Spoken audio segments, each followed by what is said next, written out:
Hey there, welcome to using Flipgrid to amplify student communication. This presentation is coming to you through the Dell Texas Learning Network, and today is October 19th, 2021. My name is Eileen Fernandez Parker. That's me. You can see me twice. I'm here because I believe that everyone, students and educators, can learn and grow. My information is here in the bottom right-hand corner. If you'd like to contact me via email, you can at eileen@cultivatingthelearning.com. My phone number is 843-697-3473. And if you are active on Twitter, you can tag me at EFPTech and also use the hashtag ALPLearn, because I am coming to you through ALPLearn through ALP in a partnership with Dell. All right, so I'll be your facilitator for today. So just so that you know a little bit about the Dell Texas Learning Network, this session is made available by your district's purchase of technology through Operation Connectivity. So Texas was very smart in that the districts pooled all of their purchasing power so that you could get these trainings. So the ALP values are everything that we do is with our partners, and we perpetuate trust. We cherish the value of people. We realize opportunity, and we serve with gratitude. All right, so let's dig into Flipgrid. Why use Flipgrid? First of all, these are some of the things that you can do with Flipgrid. Flipgrid is a free tool coming to you from Microsoft. And it doesn't matter if you are a Google district or a Microsoft district, Flipgrid is independent of either one. But we do need to give a shout out to Microsoft as a thank you, because it's free for all educators. So some of the things that you can do with Flipgrid, you'll be able to have visible thinking. You'll be able to watch the kids thinking as they are explaining what they understand, right? It gives them an opportunity to process information because sometimes they just consume and they don't actually process. Flipgrid can be used to allow students to prove their mastery. So show me, you say that you know it, well, prove it to me, right? Go ahead and explain it on Flipgrid, and then I'll be able to watch that. Flipgrid supports all of your reading, writing, listening, and speaking goals. So if you are an ELL teacher, or if you have ELL students, if you are a world language teacher, this is especially powerful for you, because the kids will be able to hear the language and then practice using the language, right? It also, your regular ELA classes also have all of those same standards. And then, of course, communication is important in every class. So all of those things are important. Giving kids the opportunity to use academic vocabulary, because with Flipgrid, it is video-based, the kids have to speak. They don't necessarily have to show themselves, but you for sure will hear their voices. You can do character museums with this using QR codes that Flipgrid will generate for you. So if you think about the kids doing videos in advance, or they could dress up as a character, whether it's history or science or math, whoever they're researching, they can dress up at home. They can videotape themselves at home, and then it's there for everybody to see at school. And then the teacher can print out QR codes, and the students can use their iPads, if they have iPads, and they can walk around the classroom or the hallway to see different things. You could also use this as an opportunity to have the kids create a virtual tour of the school. And then the QR codes would be available. You can either send them digitally to people, and they would be able to, click here to see the library. They click on it, they see the QR code, and then they've got the video. So character museums and anything else you can do creatively with QR codes. You could do breakout rooms. The teacher could use Flipgrid to leave hints for the kids or problems that they have to solve to be able to do a breakout. And if you're not familiar with breakouts, just Google digital breakouts. This is also very powerful for giving and receiving feedback. So one of the things we need our kids to be doing is learning how to use sentence stems, right? To have conversations and to add on to what other kids are saying, to disagree with what somebody said, right? So those are skills that we need to build in our kids, and Flipgrid gives us the opportunity to practice. So those are some very specific things that you can do with Flipgrid. It's not limited to that list, but also on the right-hand side, you can see that the 4 C's are there. So you've got collaboration, communication, critical thinking, and creativity. Now, whether I use this with young learners or adult learners, there's a different atmosphere when people are paired up. They tend to have more fun. They're not as self-conscious. So definitely think about pairing people up as they're using Flipgrid, especially in the beginning. Asynchronous learning, this is fantastic for, because the kids can watch the teacher and then they can show their learning. So it can be happening at all different times of the day. You can use it in synchronous learning too. It could be used right in the classroom if, the teacher teaches and then ask the kids, all right, now I'd like you all to go ahead and record your learning. Nice and simple. You could use this for blended learning. You can use it for flipped learning. You can use it for competency-based learning. So this tool is super, super versatile. Okay. All right. So another reason why you might want to use Flipgrid is because they have a bank of over 40,000 already created ideas and lessons. So you can see down here, we've got almost 42,000 topics in discovery. So if you can't come up with a good idea, you can just filter by subject. Community is by grade level. And then you can search for a specific topic right here. So you don't have to reinvent the wheel, right? Let's stand on the shoulders of other great people. And then as you feel confident, start to share yours out too, so that other people, give one, get one kind of thing. All right. All right, now, this is where we're going to begin. So in this video, you'll be able to just pause the video and then move over to your Flipgrid to do the steps. All right. So as we go, whenever you need to stop, go ahead and stop. So we want to make sure that we sign up for Flipgrid as an educator. So you're going to go over here. You're going to see info.flipgrid.com. That's where you want to go. And you're going to see this window in the center of the window. You want to make sure you hit that big blue educator sign up. Okay. And once you click on that, you'll be able to either sign up with Microsoft or with Google. It's super simple, right? Just like with everything else, you don't have to have another password.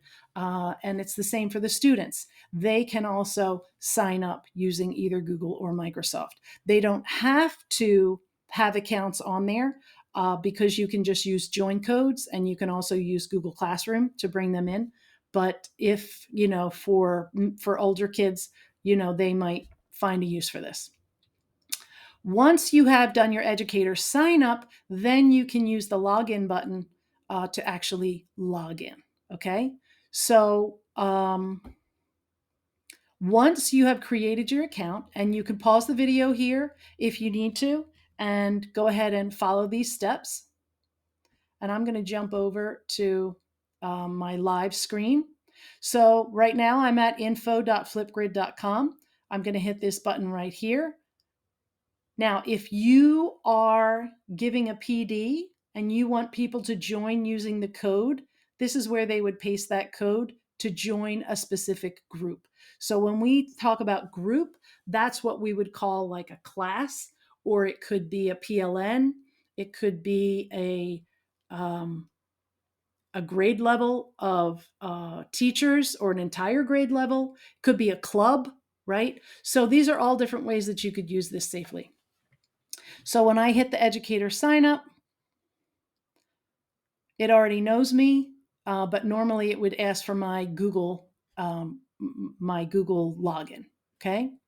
So once you have created your account, you are going to have an empty screen. It won't look like this because I already have created groups, but we're going to go through the steps. All right. So when you're ready, you can pause the video, do what you need to do, and then come back.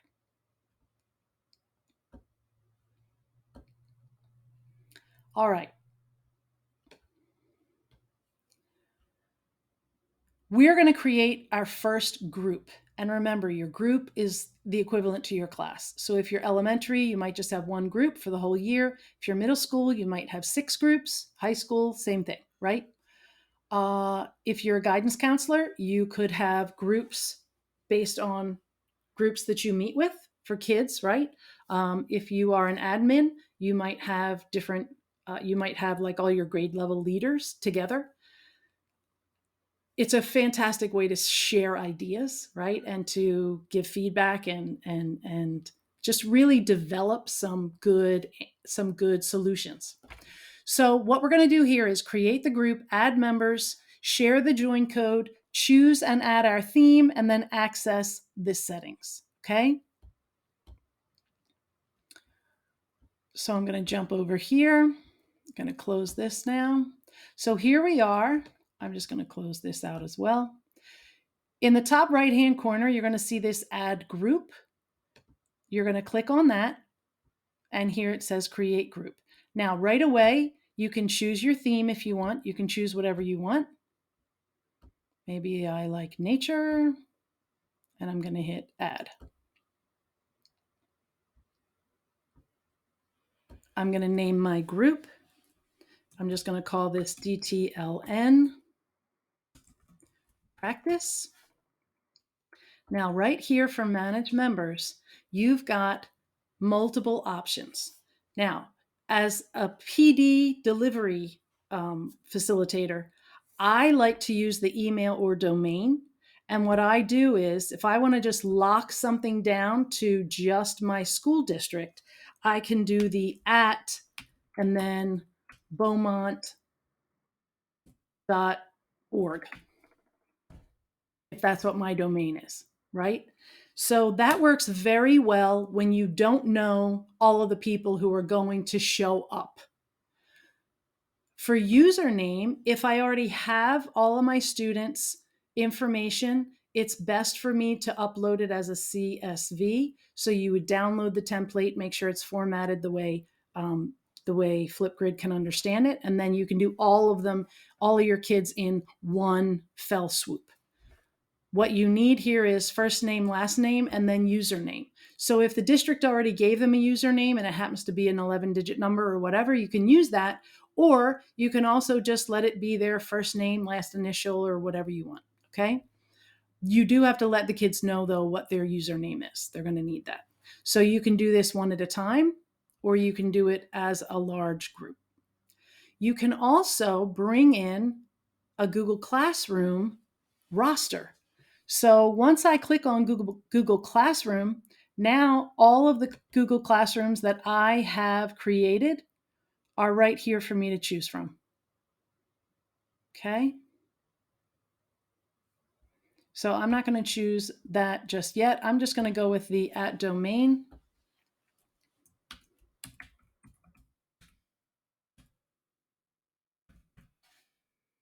And I'm going to hit create group. Okay, now the group is ready and you've got this code right here. You don't even have to highlight it. You just hit the copy right there and it copied. Now I can send it out to them. I can put it in Canvas or Schoology or Otis. I can put it in the chat if I'm doing a Zoom or a Google Meet. I can also share a QR code. So when I click on this, it gives a QR code. So for the littles, this is super powerful. You don't have to do anything. Just click on it and then the kids can see it and then they scan it and they're in. Okay. You can also download it if you need to put it in like a school newsletter or whatever. Now, all right. When I click on Share to Google Classroom, it's going to open up my classroom. I can select which class I want it to go in, and then I can place it where I want it. If you are creating like a Google website, you can actually embed the group right into the website. So the kids don't have to go anywhere. They actually can just use it right there. You can share it to Teams if you are a Microsoft district, and they also have Remind and Twitter. Okay, now that we are in here, there's over here on the left, you can add a co-lead or a co-teacher. So that's super powerful. Over here on the top right, where the 3 dots are, that's your ellipsis. Sometimes it's horizontal, sometimes it's vertical, but it means more. I want to go into Edit Group, and I want you to see some of the features. Up here, they have details and settings, but because I scrolled, I missed it, right? So sometimes you have to go into the more to get back into it. So if you want to change your details, you can, but the settings here are important. So under Group Status, it can be active or it can be hidden. So you have that option. You've got notifications here. So you might want them weekly. You might want it every time there's a new video and a comment. You might want it never. So you've got these options. All right. Allow notification for members. So what that means is that if John posts a video, everybody in class knows that he posted. And so then they know to go and look at it. Okay. So I'm going to hit update group. And here I am back here. On every first group creation, there is this hello, I am. It is a really nice beginning place for you to start with whoever is in your group because you want them to introduce themselves, right? Now, I'm just going to click on this and show you. You can modify this to say whatever you want, but basically in this one, they're asking, how do I pronounce your name? And what is something that we should know about you, right? You could change it to a 2 lies and a truth, or 2 truths and a lie. There are all different kinds of fun things you can do here, right? Now, I'm going to back out of here for a second. And I want to show you, I'm going to jump back here to our slides. To add your first topic or board, right? They look like boards to me, so that's what I call them, but Flipgrid calls it a topic. You're going to look for this plus topic button, this big blue button. And again, we want to explore details and settings before we actually share it with our group, okay? So I'm going to click on this plus topic over here on the right-hand side. And notice I have details and I have settings. I'm going to hit the settings first. I want it to be active. This right here is super important. Do you want to moderate the videos and the comments? So elementary school, normally you don't have to, but for middle, I taught middle and high, I'm going to turn that on, right? Because it's middle and high. Video and text comments you can allow, or you could do video comments only. So if you are working with ELL students or world language students and you just want to test them on their oral communication, their listening and speaking skills, then you can go with video comments only. You can also go with text comments only so that the video is first and then students have to reply in writing. So you've got those options. I'm just going to leave it the way it is, so either one is fine. You can schedule it to come out at a certain point. So maybe you don't want it to come out until the 24th of November or earlier, the 8th, whatever. So you can set your release date for it to begin, and you can also set an ending date. So sometimes you have to light a fire and let kids know you've got all of this time, but you don't have any time after that because it shuts down, right? Okay. This is super important. Recording time. You need to think about 2 things when you set this. How much time do the kids need? What is a reasonable amount of time for the kids to prove mastery or to explain themselves or to complete the task. Then you have to multiply that by the number of kids in your room or in your group, right? So if you've got 25 kids, you've got, 15-ish minutes of video that you have to sit through. If you've got 5 classes, you're looking at 75 minutes for one activity. So this is something that is important to be thinking about, right? But also remember, you do not have to grade every single thing. That's where letting kids, giving them a rubric, letting them give one another feedback, and then letting them try again. And then when they say they're ready, then you watch it. Okay. You can add closed captions. There are different camera options here. You can turn on lenses and filters, etc., or you can turn it off. You can allow text, drawing, photos, etc., or turn it off, and you can allow sticky notes while recording.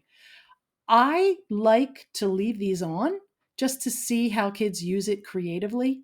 But sometimes you want to leave it off and then let the kids know, I think you're ready for this. I'm really proud of the way you've been behaving. It's better to give them something than to take it away, right?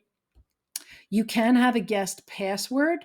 Let's just say that you are having a special parent night and you just want parents to be able to get in as guests. You can set a guest password. Okay. Now, you can make, if you know that you want those to be your default settings, you can just turn that on and then hit save to group. I need to make my topic. I'm just going to call this delete me so that I know what I need to do with it. And I'm just going to do delete me again. So it doesn't allow you to miss something. So that's always good. Right here for this topic media, this is super powerful.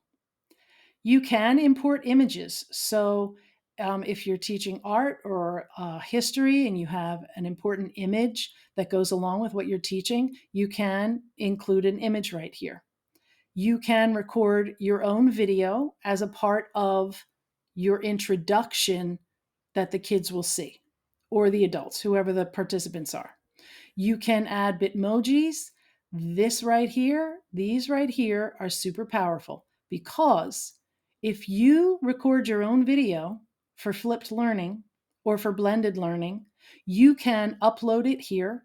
If you find a YouTube video that does a good job explaining a topic, you can add it here as well. Okay. There are other integrations you can add, but I'm not going to go into those right now. You can also add attachments. So you could conceivably build a lesson right in Flipgrid, right? So you could add a video, and I believe I have a YouTube link still saved. No, it's not a YouTube link. Well, I'll just pretend it is. And it won't work because it's not YouTube. All right. So I can add a YouTube video and then I can tell the kids that they need to explain it in their own words.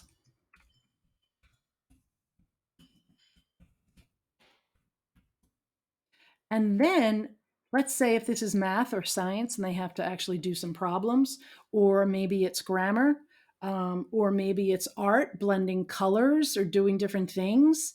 It could even be PE. You can add an attachment. So if you have some kind of a practice sheet that you want them to try to show mastery or practice, you can attach it right here. So you've got your whole lesson right in one spot. Okay. Make sure you can change your recording time here and then save to group. And this right here is where you're going to share your topic. So before we shared the group. Now, once people are in the group, then they automatically can see all of the topics. Okay. But you can still share it the same way. You can give them a QR code. You can share it to Google Classroom. You can embed it, Teams, etc., or just copy it and share it out. So I'm going to hit all set. Okay. Now that was a lot. So let's pause the video, and I want you to create your first topic. And I want you, remember, you are going to explore the details and the settings. Click on everything. You cannot break it. And when you're ready, come back here.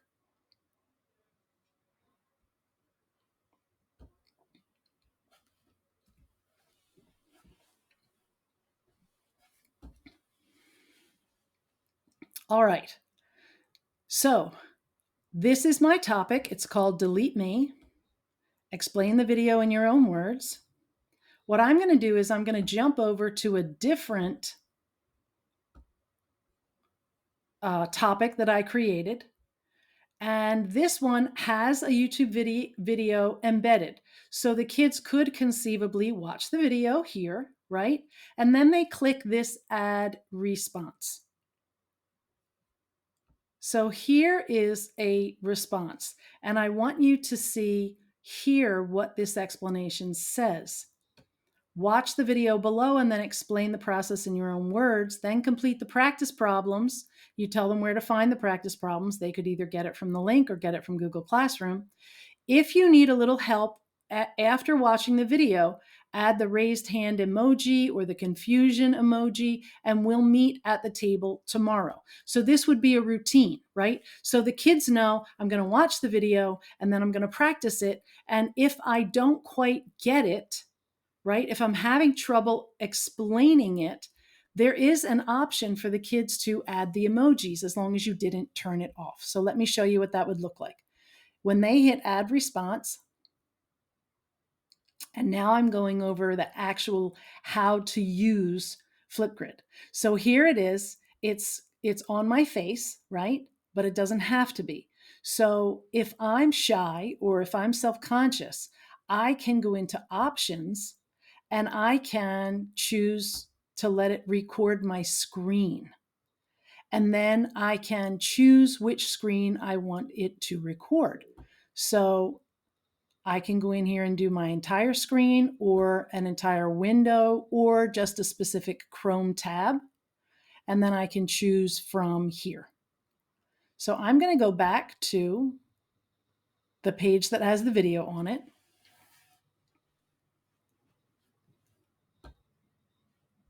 And it counts down.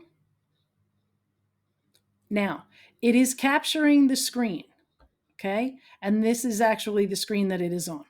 I can pause the recording, and then I can resume the recording. Now I'm going to hit stop recording. Now, it is capturing the screen. Okay, now when I hit next, I can take a selfie here, and I can, when I click effects, I can choose the stickers, and this is my I totally don't get it, and I can put it here. And this, when I click on this, it's going to take a picture. So I took a picture and I confirm. And now this is what the teacher will see. So the teacher can use it as a gauge to see who got it and who didn't get it based on the emojis that the kids slap on their own faces. Okay, so I'm going to hit done. And so now you can see here, here's the one that I put the emoji on top of my face. Okay. All right, now I want you to pause and I want you to click on add response, and I want you to try to do two different responses. One will be a screencast and the other will be your face. And for both of them, I want you to, when you go into the next slide, after you do the video, you're going to choose a selfie, and then you're going to add an emoji on top of your face. All right, so pause the video now and go ahead and do those things.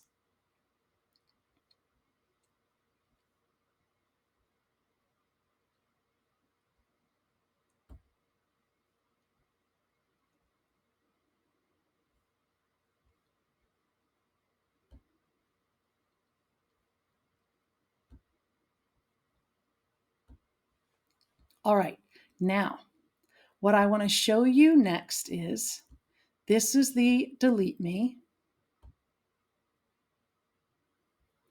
And we're in the DTLN practice. I'm going to jump back to my other groups. And this is the one that I was just in, this delete me. So now as the teacher, you can see that there are 2 submissions. Up here in the top corner, it says member view.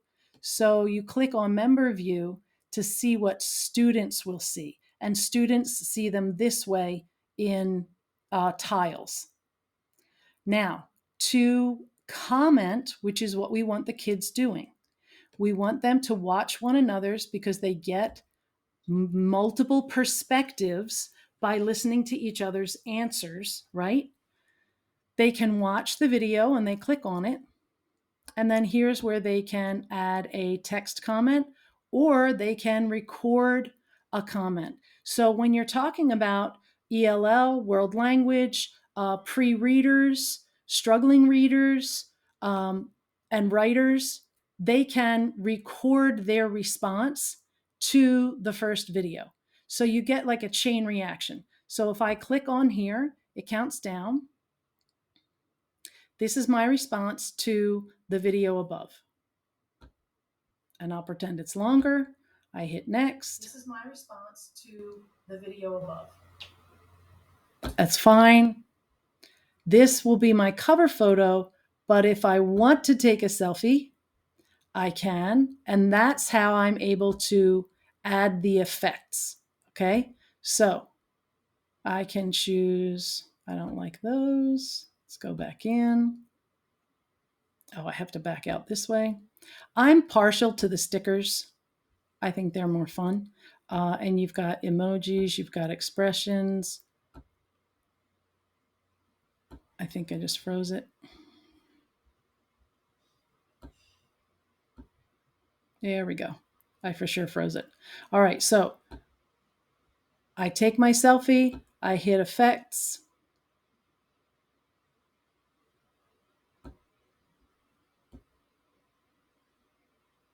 Oh, we're on the struggle bus.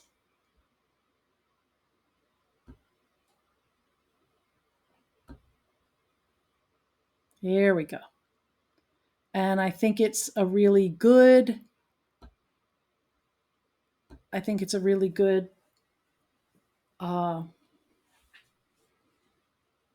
first post that I'm giving feedback to.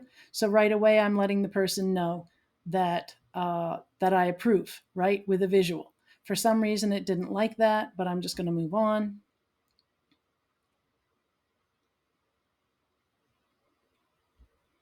So now you can see, here's the main video that I was looking at, and the comments line up below. And I can hit send. And when I click on the next one, this comment will disappear because it's not attached. There's no comment here yet.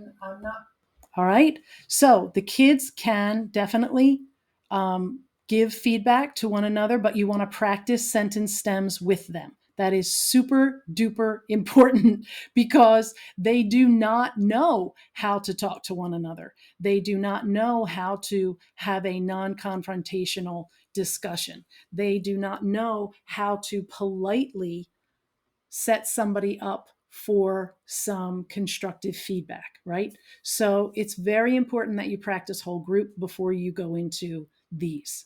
Now, up here in the top right-hand corner, this is where the QR code is, and you can use this QR code to print out so that you can have that gallery walk or the night at the museum type activity. Okay. Let's see, what else?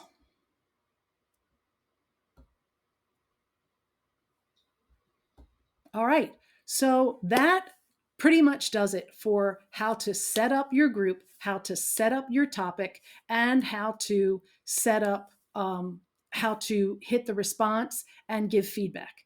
There's always going to be one more new tool. So if I didn't cover it here, feel free to explore and figure it out. Okay, now there is one more surprise that I have for you. I'm going to go back to the main Flipgrid page by clicking in design thinking. I still want to go back to that main page though. So let's see, I'm going to click on groups over here. And nope, I still need to get out. Let's see. When I click on activity, here we go. I need to go back to the main Flipgrid page. So I'm going to go to the info.flipgrid.com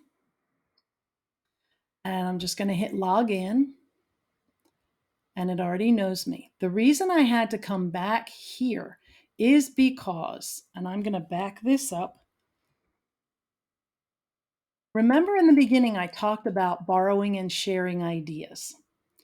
From that opening page at info.flipgrid.com, there is this discovery page, and we are going to explore that now. Okay. So here I am. No, I'm going to close this out. Oh, groups is up here too. Oh, I know why it wasn't there. It wasn't there in the other one because I was still in student view. That's why it wasn't there. Okay, so now I'm going to click on discovery, and this is a gold mine, an absolute gold mine. So they've got some featured items here that you might be super interested in. Look at this Cleveland Museum of Art. How wonderful. Martin Luther King Jr. So Flipgrid creates content for you, but most everything comes from teachers, okay, who are in the field. Oh, look, we just crossed 42,000 topics. We have more topics, okay? Now, I'm going to hit view all topics, and this is where my filter comes in. So if I want to do language arts, and then I can choose my grade level, and I can choose multiples, okay? So if I want to see middle school and high school, I can look at them all at the same time because maybe I teach ninth grade or eighth grade and I need, some that are above or below. So far, I've got all of the language arts. Notice there are 2,240 topics. That's just too much, right? So maybe I'm reading The Outsiders. Let's see if there's anything here for The Outsiders.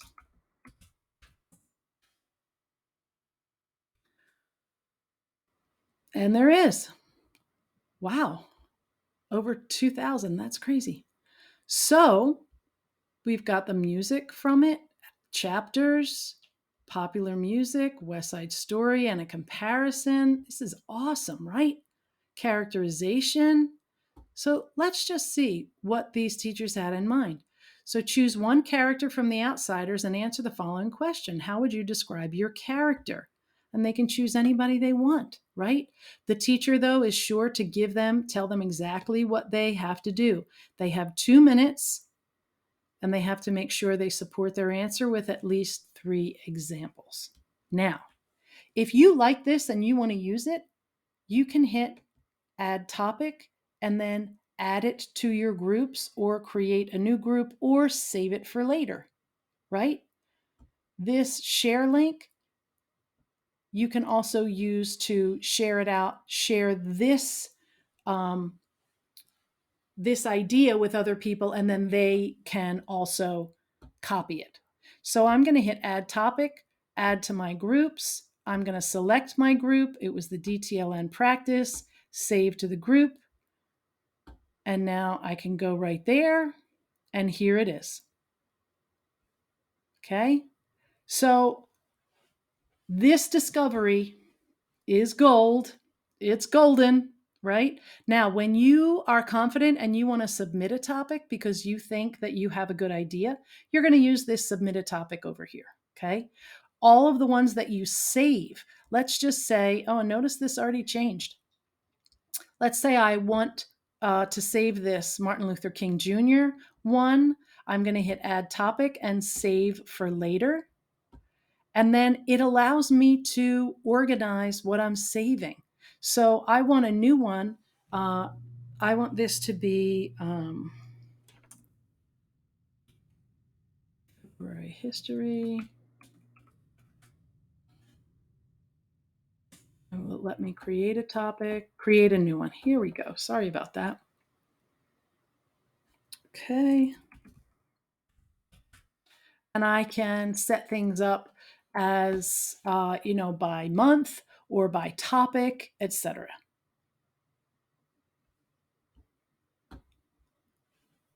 All right. So again, when you are looking, you go to view all topics. Maybe you're going to do some science. Maybe you don't want to focus on any age group, because sometimes I find that the best ideas come from the primary school teachers. They are amazing. And even though I taught middle school and high school, I was just blown away by their ideas. So maybe here I want to do